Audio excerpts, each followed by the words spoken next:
আসসালামু আলাইকুম। আয়াতুল কুকিংয়ে আপনাদের জানাই সকলকে স্বাগতম। আমি আজ গরম গরম দুধের সাথে বেসন মিশিয়ে একটি দারুণ ডেজার্ট বলো বা মিষ্টির রেসিপি বানিয়ে দেখাবো।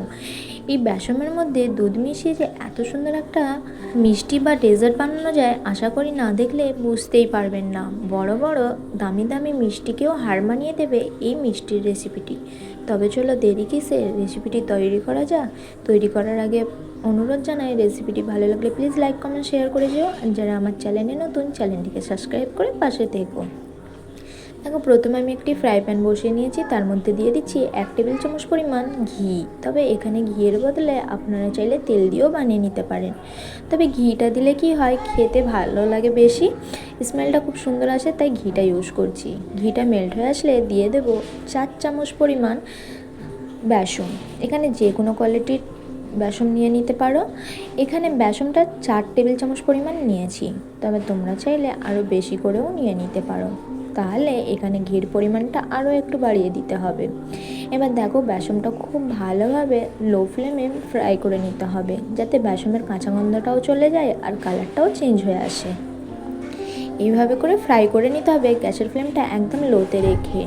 হাই করা যাবে না, তাহলে বেসনের কালারটা অনেকটা চেঞ্জ হয়ে যাবে আর খেতে তিতো লাগবে বা ভালো লাগবে না। দেখো, এখানে বেসনের কালারটা অনেকটা চেঞ্জ হয়ে এসেছে। এবার আমি এখানে অ্যাড করে দেব দুধ। এখানে আমি আগে থেকে জাল করে রেখেছিলাম লিকুইড দুধ, সেই দুধটা অ্যাড করে দেব এখানে। তবে অল্প অল্প করে দুধটা অ্যাড করতে হবে আর মিক্স করতে হবে। একবারই দুধটা দিয়ে দেবেন না, তাহলে দেখবেন ডেলা পেকে যাবে আর একদমই ভালো লাগবে না, মুখের মধ্যে গেলে খেতে ভালো লাগবে না। তো অল্প অল্প দুধ দিয়ে এইভাবে করে মিক্স করে নিতে হবে, যাতে কোনোভাবে ডেলা না পেকে থাকে। এখানে আমি 1 কাপ পরিমাণ দুধ নিয়েছি। 4 টেবিল চামচ পরিমাণ বেসনের জন্য 1 কাপ পরিমাণ দুধ নিয়েছি। দেখো, এখানে অল্প অল্প করে দুধ দিয়ে মিক্স করে নিতে হবে। তারপরে এখানে দিয়ে দিচ্ছি আমি মিষ্টির জন্য চিনি। এখানে স্বাদ অনুযায়ী চিনিটা নিয়ে নিতে হবে, তবে চিনির পরিমাণটা এখানে আমি 1/2 কাপ পরিমাণ নিয়েছিলাম। আপনারা চাইলে যে কোনো কাপ বা বাটির মাপ করে নিয়ে নিতে পারেন।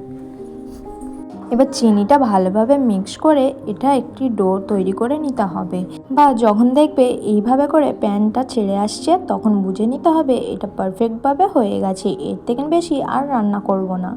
এটা এর থেকে বেশি রান্না করলে ঠান্ডা হয়ে গেলে অনেকটাই শক্ত হয়ে যাবে, তাই একদমই খেতে ভালো লাগবে না। এই পর্যায়ে আমি দিয়ে দিচ্ছি কিছুটা ড্রাই ফ্রুট। এখানে কিশমিশ আছে, মগজদানা আছে, তারপরে ওই যে কুমড়োর শীষ বলতে পারো। এখানে পছন্দ মতন ড্রাই ফ্রুট অ্যাড করে দিতে পারো।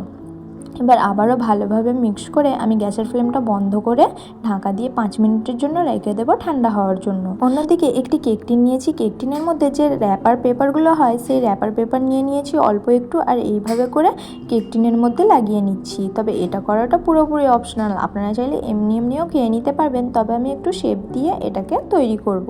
তার জন্য দেখো, কেক টিনে সেট করার জন্য আমি ওই র্যাপিং পেপারটা দিয়ে দিয়েছি। এবার ওই যে মিশ্রণটা তৈরি করেছিলাম সেটা দিয়ে দেব, দিয়ে এবার শেপ করে নেব। এইভাবে আলতো হাতে চাপ দিয়ে শেপটা দিয়ে নিতে হবে। তবে আপনারা চাইলে এটাকে লাড্ডু বানিয়েও খেয়ে নিতে পারবেন, লাড্ডু শেপ দিয়েও। যে কোনো পছন্দ মতন শেপ দিতে পারো, খেতে কিন্তু অসাধারণ লাগে। একবার হলেও তৈরি করে দেখতে পারো। দেখো, এইভাবে আমি স্প্যাচুলার সাহায্যে এইভাবে আলতো হাতে চারিদিকে ছড়িয়ে নিচ্ছি, যাতে ভালোভাবে শেপটা এসে যায়। দেখো, এখানে আমার শেপ দেওয়া হয়ে গেছে, কতটা সুন্দর লাগছে তাই না? এবার আপনারা চাইলে ওপর থেকে আরও একটু ড্রাই ফ্রুট ছড়িয়ে দিতে পারো, যাতে দেখতে ভালো লাগে। এবার আমি একটি প্লেটের মধ্যে ঢেলে নেব। ঢেলে এটাকে আমি ডিমোল্ড করে নেব। এবার ওপর থেকে পেপারটাও সরিয়ে নেব। দেখো, কতটা সুন্দর লাগছে তাই না? এবার এগুলোকে একটু কেটে নেব। দেখো, কতটা লোভনীয় হয়েছে, আশা করি দেখে নিশ্চয়ই বুঝতেই পারছো। দেখো, একটু কাটিং করে নিয়েছি। দেখো, কতটা নরম তুলতুলে, মুখে মিলে যাবে এমন একটি ডেজার্ট বানিয়ে দেখিয়ে দিলাম। কেমন হয়েছে জানাতে ভুলো না কিন্তু। ভালো লাগলে প্লিজ লাইক কমেন্ট শেয়ার করে যেও। আর যারা যারা আমার চ্যানেলে নতুন, চ্যানেলটিকে সাবস্ক্রাইব করে যেও। বাড়িতে কিন্তু ট্রাই করতে একদমই ভুলো না। আল্লাহ হাফেজ, আবার দেখা হবে নেক্সট রেসিপিতে।